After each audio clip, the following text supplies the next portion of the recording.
Շնորհակալ ուրեմն մենք ես Ֆրանսիայում եմ եւ մեր կոզունությունը գծավալենք Եվրոպայի տարածքին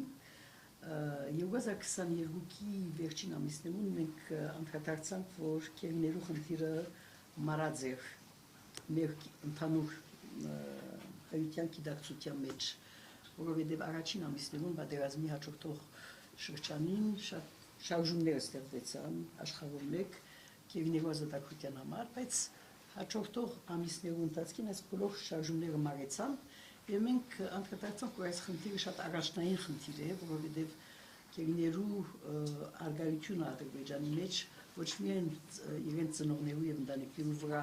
շատ ծանր ճնշում գտնել, հոգեբանական ծանր ճնշում գտնել, բայց նաեւ ամբողջ հայության վրա մենք այսպես նվաստացած ծավալ նվաստացած կսկայինք մենք մեզ երբ կտեսնենք, որ մեր եղբայրները եւ քույրերը եւ դա դիքի մնալ գարային օրերուն կտանքներու կենթարկվին եւ ոչ մեկ մարդ կխոսի այդ մասին։ Ուրեմն մենք այդքե մեկնելով է որ նոր գործողությունը սկսանք յուրաքանչյուր այդ օրվա կերիներու, եթե չեմ սխալի 45 կերի գարայնադեն, յուրաքանչյուր կերիի համար մեկ հովանավոր փնտրեցինք եւ կդանք ընդհանրապես մեծ քաղաքներու եւ Ֆրանսիայի մեջ Եվրոպայի զանազան երկրներու մեջ միջին քաղաքներու քաղաքաբեդեր համայնքաբեդեր ընդունեցին այդ հովանավորությունը եւ այդ գործողությունը այդպես սկսանք եւ ամիջապես կապ ստեղծեցինք Դիգին Սիրանուշ Սահակյանի հետ, որ այդ խնդրի այսպես ամբողջական խնդիրը իր բանիդար արածեր իր հանձնարարություն արածեր այդ խնդիրներու համար, մասնավորապես իրավաբան բաժնի համար։ Եվ մենք հաջողեցանք մոտավորապես 15-16 կերիներ հովանավորել դալու, բայց հետագային ուրեմն սեպտեմբեր 2000 եւ Հայաստան այցելություններ գազմագերվելու քաղաքաբեդներու, օրինակ Լիոնի առաջինը Լիոնի քաղաքաբեդներ, որ կերիմը այդ օրերուն կերիմը հովանավորած էր եւ եկավ եւ իր ծնողքի հետ հանդիպեցավ եւ սկսավ հաղորդակցություններ անել եւ այս խնդիրը բարձրացնել, մասնավորապես եվրոպական հաստատություններուն թիմել կերիներու ազատագրության իր կերիի, իր հովանավորած կերիի եւ մյուս կերիներու ազատագրության համար, սա ուրեմն առաջին ծրագիրը եղավ, որ դակավին կշարունակվի, բայց որոշ փոփոխության ենթարկվեցավ, երբ դեկտեմբեր 2023-ին կերիներու բավական մեծ թիվ 32 հոգի ազատ արձակվեցան։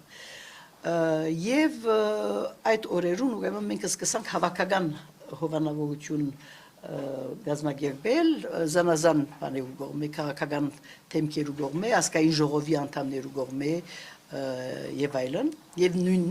նույն քաղաքաբեդներու հետ, մեծ քաղաքներու եւ միջին քաղաքներու քաղաքաբեդներու հետ, բայց որոշ փոփոխություններ ներմուծեցինք մեր գործունեության մեջ եւ 2023-ի հունիս ամիսներուն մենք կապ հաստատեցինք ինտրա հոգեգան առողջության կենտրոնի դնորենի հետ, պարոն Խաչատուր Կասպարյանի հետ, այսպես շատ լավ չծևավորված այդ օրերուն, բայց մեր բանով հայցովը, որ այսօրվա կերիներու ընտանիքներու հոգեբանական օգնություն բերենք։ Եվ հետո գործի ընթացքին անդրադարձանք, որ պարոն Կասպարյան մեզ դերեկացուց, որ ազատագրված կերիները շատ մեծ հոգեգան խնդիրներու կպախին եւ ոչ միայն հոգեբանական խնդիրներու, բայց նաեւ սոցիալական ընկերային խնդիրներու կպախին։ Ուրեմն համագործակցաբար պարոն Կասպարյանի հետ մենք նոր ծրագիր մեջտեղ բերինք ազատ արձակված կերիներու հոգեբանական օգնություն բերելու ծրագիրը, որ այսօր ընթացքի մեջ է եւ պարոն Կասպարյան մի խոսի այդ մասին, ընդհանրապես խնդիրներու մասին, հոգեբանական խնդիրներու մասին, ուրեմն հետ տրոմայի բաներու մասին, հետևանքներու մասին։ Ուրեմն այս է մեր բանը, մեր այսօրվա խոսակցության նյութը եւ կգործեմ, որ շատ կարեւոր է, որ Դիգին Սիրանուշ Սահակյան մեզի դերեկացնե, թե այդ հայցերը, որոնք ներկայացված են միջազգային ադյաններու մեջ, ինչ վիճակի մեջ են գիտնալով որ հավաքական բաները, հայցերը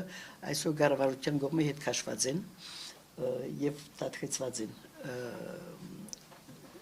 Ուրեմն գուզեի նախ խոսքը դալ դիգին Սիրանուշ Խոսքը փոխանցենք դիգին Սիրանուշին, խնդրում ներկայացրեք իր